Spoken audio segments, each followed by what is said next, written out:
જતો રહે અહીંયાથી. આ ઘર જ નહીં, આ ગામ છોડીને. તારી અહીંયા કોઈ જરૂર નથી. હું આ ગામનો સરપંચ છું અને મારો દીકરો સાવ આવો ટપોરી. અને તું તારી નહીં તો મારી ઇજ્જતની પરવા કર. આખો દિવસ મારા મારી અને ઝઘડા ઝઘડી, એના સિવાય બીજો કોઈ કામ ધંધો છે?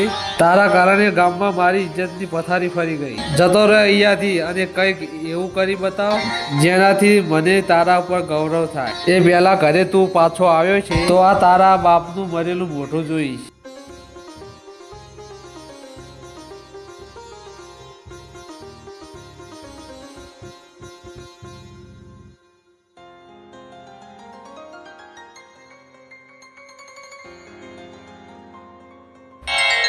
હરો આ વિચારોમાં ક્યાં આવી ગયો? ખરેખર મારા બાપાએ મને રોડ પર લાવી દીધો. મેં મારા મનમાં પણ નહોતું વિચાર્યું કે હું રોડ પર આવી જઈશ. આજે મને ઘણો પછતાવો થાય છે કે મેં મારા બાપાની વાત ક્યારે માની નહીં અને મારી મનમાની કરી. હું શું કરીશ, ક્યાં જઈશ, ક્યાં રહીશ? જો પાછો ઘરે જઉં તો મારા પપ્પા કંઈક આડાઅવળું પગલું ભરી લેશે તો?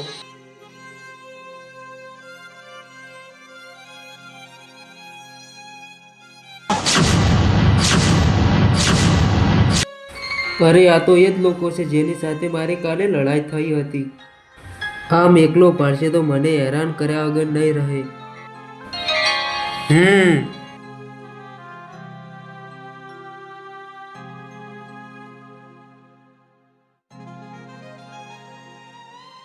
જો પેલા દેખાય છે મારા દુશ્મન છે, એટલો મને જોઈ જશે તો હેરાન કર્યા વગર નહીં રહે.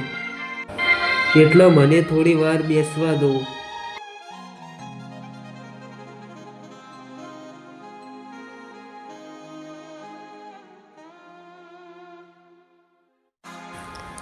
અરે આમ જુઓ કે આપણી સાથે કાલે લડાઈ થઈ હતી એ બેઠો છે.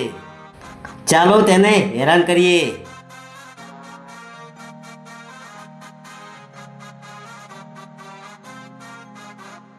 એ અહીંયાથી ઊભો થા, આ અમારી બેસવાની જગ્યા છે.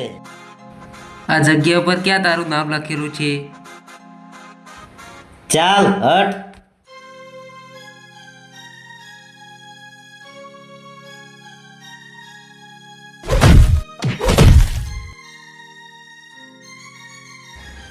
મારા પપ્પા મને એમ કહે છે કે તું આખો દિવસ મારામારી કરે છે. આવું ને આવું ક્યાંયથી ઉડીને આવી જાય તો મારામારી ના કરું તો શું કરું? ખૂણામાં બેસીને મંજીરા વગાડું?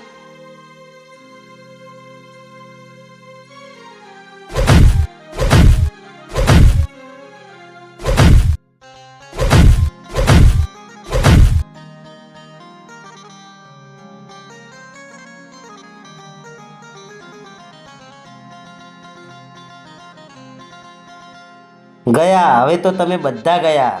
અત્યાર સુધી અમે શાંત બેઠા હતા ને, પણ હવે તમે જોજો. તમારી સાથે આખું ગામ શમશાન ના બનાવી દઉં તો કહેજો.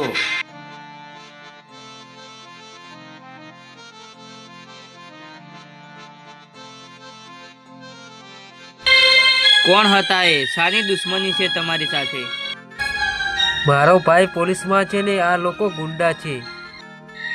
જ્યારે કોઈ તહેવાર આવતો હોય તો આ લોકો ઊંધું કરવાનું વિચારતા હોય.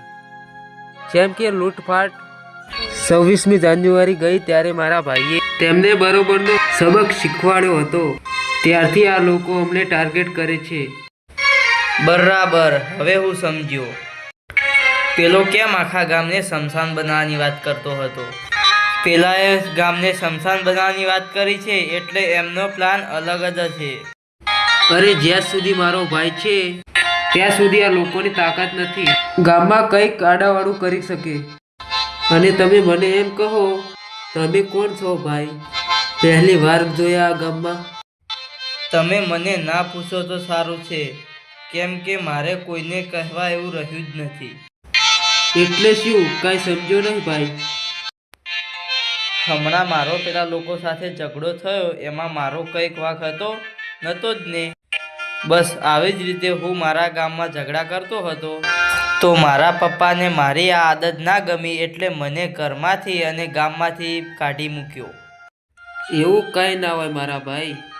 તમારા પપ્પાએ તમને ગુસ્સામાં આવીને બોલી દીધું હશે. તમે જતા રહો તમારા ઘરે પાછા.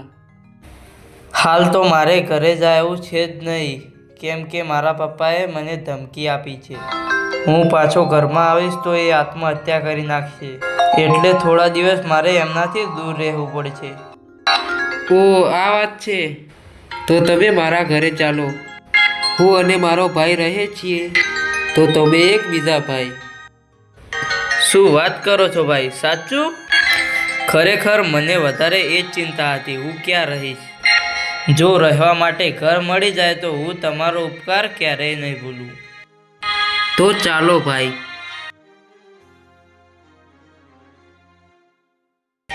હું એકદમ પરફેક્ટ ગામમાં આવ્યો છું. પપ્પાએ કીધું હતું ને, કંઈક એવું કામ કરજે કે મને તારા ઉપર ગર્વ થાય.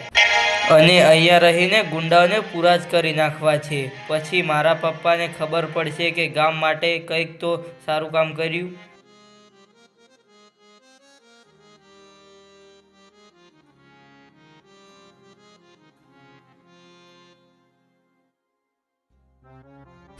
ભાઈ બેસો, આજથી આ ઘર તમારું જ સમજો.